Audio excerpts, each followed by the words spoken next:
Worst Marvel film blows up on Netflix.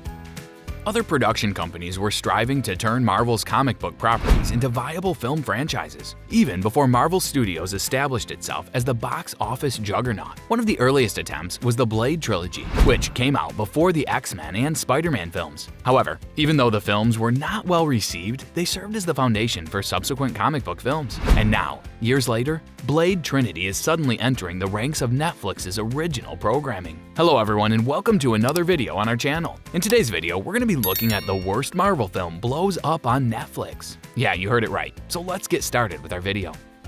Blade Trinity was the 6th most watched movie on Netflix. The 4th superhero picture, featuring Wesley Snipes as the titular character, premiered in theaters on February 14, 2004. This time he will have to deal with his most challenging enemy to date, Dracula. In terms of critical reception, it has the lowest Rotten Tomatoes score of the 3 Blade films, with just a 25% rating. But even after all that, the case is genuinely ludicrous. Wesley Snipes will be joined by stars such as Jessica Biel, Ryan Reynolds, Chris Christopherson, Parker Posey, Natasha Lyonne, and Patton Oswalt in the film. Seeing Ryan Reynolds in this first of a few less-than-ideal comic book roles before he eventually takes over as Deadpool in 2016 is especially entertaining. Some of you may be wondering why a mediocre 18-year-old movie is now trending on Netflix. Netflix added all 3 Blade films to its library on April 1st, which may account for the sudden increase in demand for the series. Alternatively, the other 2 Blade films are also accessible for streaming, and they are substantially better than the 3rd and final installment of the trilogy, which was released in 2015.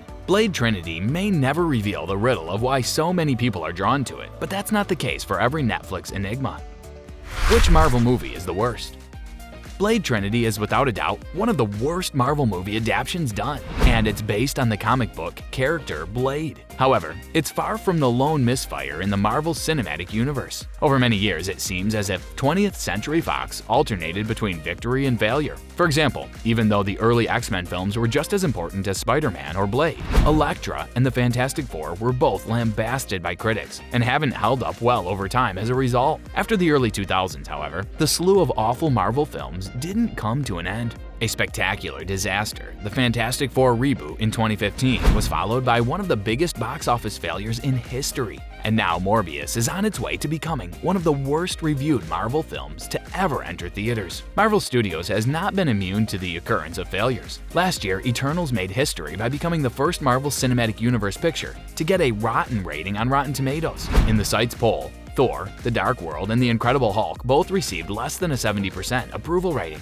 even though Marvel's poorest efforts are still much better than the worst of what we've seen from rival studios in previous years. Television programs based on characters from Marvel Comics publications, known collectively as the Marvel Cinematic Universe or MCU, are produced in the United States. They're either situated in or inspired by the common universe of the Marvel Cinematic Universe film series. Following the establishment of Marvel Television in 2010, the MCU made its first foray into the television realm, with that studio collaboration with ABC Studios and its production unit ABC Signature Studios to produce 12 episodes from September 2013 through October 2020. These were shown on ABC, Netflix, and Hulu, and Freeform, and were available on all platforms, broadcast, streaming, and cable. Several cinematic characters appeared in the major ABC series, which was dubbed the Marvel Heroes series since it was inspired by the film. The Marvel Knights series was a group of Netflix programs that were tied to one another and had crossover episodes with one another. Several episodes geared for young adults were produced for Freeform and Hulu,